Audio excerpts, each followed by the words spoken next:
பாய் வீட்டு ஸ்டைலில் ஒரு குஸ்கா செய்ய போனோம். அதுக்கு கொஞ்சம் பட்டர் போட்டிருக்கேன்.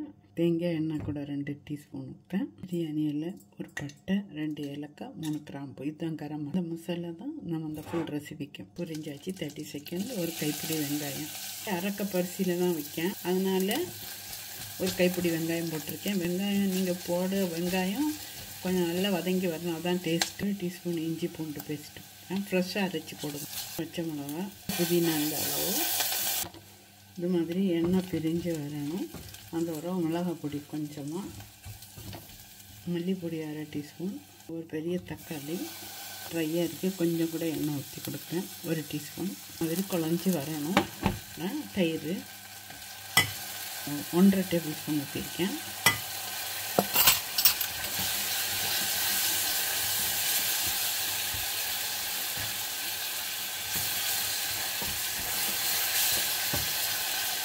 மாதிரி வரணும். எண்ணெய் பிரிஞ்சு உப்பு போட்டு கொடுப்போம்.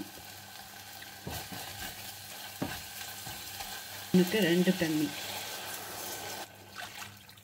உப்பு கொஞ்சம் தூக்கலாக மேலே நிற்கணும். நான் இன்றைக்கி ஜீரக சம்பா தான் 20 நிமிஷம் ஊற வச்சு வச்சுருக்கேன். அரை கப் அரிசியை நல்லா கொதிச்சு வருது. அப்புறம் நான் எடுத்து வச்சுருக்கேன் அரிசியை போட்டுடணும். இப்போ அரிசி நல்லா கொதிக்குது. மிக்ஸ் பண்ணிவிட்டு ஒரு 3/4 teaspoon lemon juice, fresh lemon juice ஊற்றுவோம். ஊற்றி மிக்ஸ் பண்ணிவிட்டு 2 நிமிஷம் ஹையில் கொதிக்கட்டு.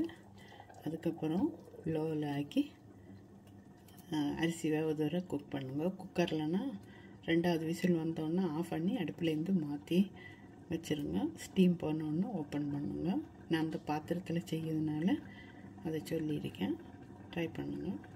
கலந்து பார்க்கலாம். ரெடி ஆயாச்சு. அடுப்பை ஆஃப் பண்ணிவிட்டு அடுப்பில் இடிக்கிட்டு கொஞ்ச நேரம் தம் ஆயிரும். அப்படி இருந்தால் அவ்வளோதான். நல்லா ருசியான பாய் வீட்டு குஸ்கா. இதுக்கு மட்டன் சிக்கன் எதுவும் இல்லாட்டாலும் சாப்பிடலாம். கூட ஒரு தயிர் பச்சடி, வெள்ளரிக்காய் தயிர் பச்சடி செஞ்சு காட்டேன் பாருங்கள். அதையும் ட்ரை பண்ணுங்கள். Have a good day to all. மறக்காமல் ஷேர் பண்ணி சப்ஸ்கிரைப் பண்ணுங்கள். இப்படி பிடிச்சிடும். அடுப்புலேருந்து எடுத்துருவோம். இருக்கட்டு கொஞ்சம் நேரம் திறக்கண்டாம். பச்சடிக்கு 2 வெள்ளரிக்காய், பெரிய கொஞ்சம் தரமான வெள்ளரிக்காய் எடுத்து இந்த மாதிரி திருவி வச்சுருக்கேன்.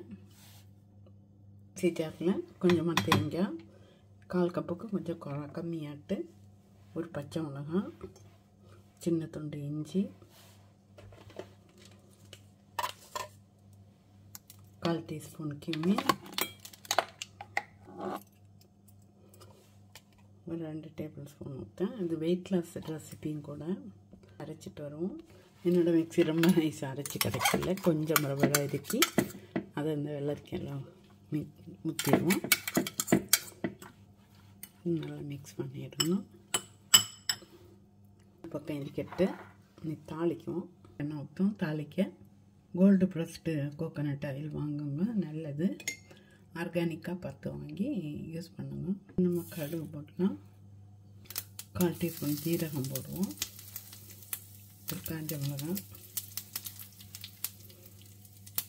கொஞ்சம் கருவேப்பிலை ஊற்ற வேண்டியதுதான். இன்னும் உப்பு போடையில் உப்பு பார்த்து போடணும். மிக்ஸ் பண்ணிக்கலாம்.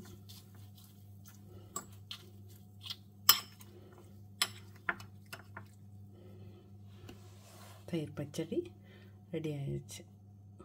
ஒரு வெயிட் லாஸ் பச்சடி. குக்கும்பர் சாப்பிட்டாலே ரொம்ப நல்லது. ட்ரை பண்ணி பாருங்கள். ஃபுல்லாக நியூட்ரிஷன் தான். கோகோனட் அதுவும் வயிற்றுக்கு ரொம்ப நல்லது. ட்ரை பண்ணுங்கள். இந்த ரைஸும் நல்ல பர்ஃபெக்டான ஒரு லஞ்ச் ரெசிபி தான். பாருங்கள்.